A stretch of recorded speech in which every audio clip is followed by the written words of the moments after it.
think that, Stanley? That this video game can be beaten? Won? Solved? Do you have any idea what your purpose in this place is? Stanley, you're in for quite a disappointment. Au début des années 2010, 2 modes d'Half-Life, réadaptés en jeu complet, vont contribuer à lancer un nouveau genre dans la famille du jeu d'aventure, le Walking Simulator. Si Der en 2012 propose une contemplation poétique, The Stanley Parable en 2013 veut quant à lui nous questionner sur la notion de libre arbitre face à un narrateur omniscient et directif, qu'on s'ingénie à courroucer, nous menant dans des directions folles et improbables. Faisons donc nos choix en toute conscience dans cette critique. Si le jeu d'aventure a toujours existé, au moins depuis les jeux d'aventure textuels à la Colossal Cave Adventure en 1976, aux jeux narratifs à la Quantic Dream comme Fahrenheit en 2005, en passant par les point and click à la Monkey Island en 1990 et les puzzle games à la Myst en 1993, le Walking Simulator apparaît plutôt à la fin des années 2000.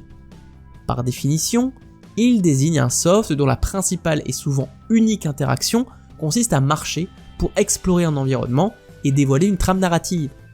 Der de The Chinese Room, paru en mode en 2009 puis en jeu complet en 2012, propose ainsi d'écumer une île pendant qu'un narrateur lit des lettres qu'il destine à sa femme décédée. L'ambiance mélancolique, le sens de la narration et le manque d'interaction participent à une expérience artistique unique.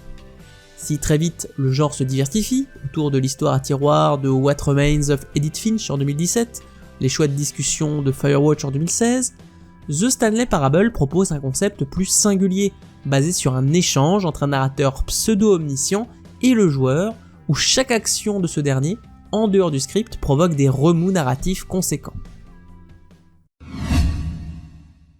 Développé par Davey Vreden en 2011, puis avec William Pugh en 2013 avec la voix de Kevin Brighting, tout repose donc sur un narrateur racontant l'histoire de Stanley, employé numéro 427, pousseur de boutons, jusqu'à ce que les ordres cessent brutalement d'arriver.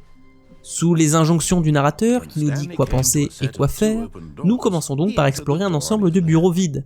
Seulement, libre au joueur d'accepter ou non la direction que celui-ci nous impose de prendre. Prendre la porte de gauche au lieu de la porte de droite, interrompre le monologue du narrateur en sautant à un endroit non prévu dans son script, faire des détours divers et variés, tout ceci va forcer le narrateur à réagir. Au-delà de ses réactions tantôt ironiques, tantôt colériques, il peut également réécrire son script pour plonger le joueur dans des dilemmes narratifs insolubles en le plaçant dans des situations aussi absurdes que nos choix. Cette opposition constante avec le narrateur est le leitmotiv du soft pour nous pousser à explorer les nombreuses fins disponibles.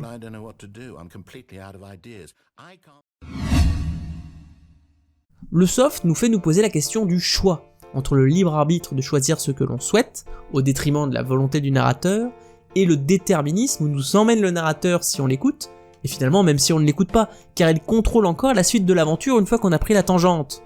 Sommes-nous donc vraiment libres en tant que joueurs ?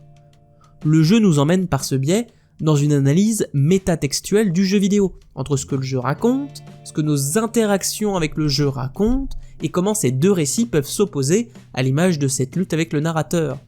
C'est ce qu'on appelle plus généralement la dissonance ludo-narrative, largement moquée ici par l'absurdité de la situation, mais élément important du médium jeu vidéo. Malgré tout, si jeu il y a, c'est par l'interaction du narrateur et du joueur, qui, même s'ils se détestent parfois, ne peuvent qu'avancer ensemble, de manière finalement prédéterminée dans la conception du jeu elle-même. La seule action libre restante pour le joueur est donc seulement de lancer ou non le jeu.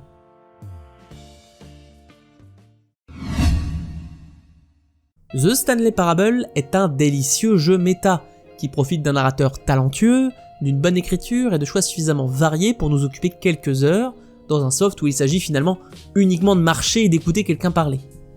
De manière plus profonde, le jeu nous fait nous poser des questions sur la dissonance ludo-narrative, en nous heurtant autour de la notion de libre choix, dans un environnement qui reste assez angoissant via des bureaux vides et une voix tantôt cajoleuse, tantôt agressive, similaire à la sensation qu'on peut avoir à faire face à un ennemi omniscient et implacable, à la Shodan de System Shock ou à la GLaDOS de Portal.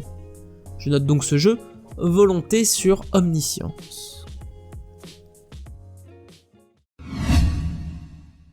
En 2022, The Stanley Parable Ultra Deluxe paraît avec de nouveaux environnements, de nouvelles interactions et de nouvelles fins pour prolonger le plaisir. Reste que le soft se parcourt plutôt rapidement, mais que les réflexions induites sur la place du joueur dans le jeu vidéo restent gravées en nous. La parabole de Stanley en somme.